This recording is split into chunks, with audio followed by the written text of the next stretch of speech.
কি পৰ্যায়ত আছে জুনমনি ৰাভাৰ মৃত্যুৰ তদন্ত প্ৰক্ৰিয়া প্ৰকৃততে কোনে চলাই আছে জুনমনি ৰাভাৰ মৃত্যুৰ তদন্ত CID নে CBI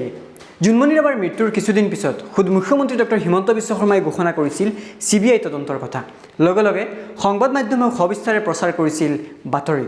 কিন্তু শুনি আচৰিত হ'ব যে আজি কুপতি আৰম্ভ হোৱা নাই জুনমনি ৰাভাৰ ৰহস্যজনক মৃত্যুৰ CBI তদন্ত কিন্তু কিয় জুনমনি ৰাভাৰ মৃত্যুৰ পিছত DGP GP সিঙৰ নিৰ্দেশ মৰ্মে CID আৰম্ভ কৰিছিল SI জুনমনি ৰাভাৰ এই ৰহস্যজনক মৃত্যুৰ তদন্ত তাৰ পিছত অসমৰ ৰাইজ আৰু খুদ জুনমনি ৰাভাৰ মাতৃৰ আহ্বানত ঘোষণা কৰা হৈছিল CBI তদন্ত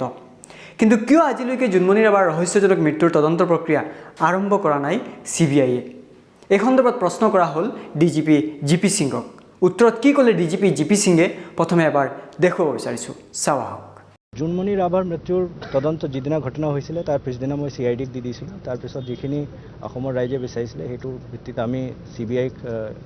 তদন্ত ট্ৰান্সফাৰ কৰিবলৈ দিছিলোঁ অলৰেডি প্ৰচেছ চলি আছে যোৱা 3 দিনৰ ভিতৰত মই পাৰ্চনেলি যিখিনি CBIৰ চিনিয়ৰ মোষ্ট অফিচাৰ তেখেতসকলৰ লগত ফোনত কথা পাতিছোঁ তেওঁলোকে কৈছে এইটো ফাইনেল ফেজত আছে যদি এই সপ্তাহত নহয় ট্ৰান্সফাৰ অফ ইনভেষ্টিগেশ্যনৰ অৰ্ডাৰটো নাহে তেতিয়া অহা সপ্তাহত মই নিজে দিল্লীত গৈ ডাইৰেক্টৰ CBI আৰু যিজন স্পেচিয়েল ডাইৰেক্টৰে এইটো ছুপাৰভাইজ কৰে তেখেতৰ লগত বহি আমি কৰি লওঁ এই গোটেই প্ৰসংগটোক লৈ আপুনি কি ভাবে সঁচাকৈ জুনমনি ৰাভাৰ মৃত্যুৰ সঠিক কাৰণ আহিবনে পোহৰলৈ হ'বনে এক উচিত তদন্ত ন্যায় পাবনে জুনমনি ৰাভাৰ পৰিয়ালে কমেণ্ট বক্সত শ্বেয়াৰ কৰক আপোনাৰ মন্তব্য প্ৰিয় দৰ্শক আজিৰ কাৰণে বিদায় লৈছোঁ নমস্কাৰ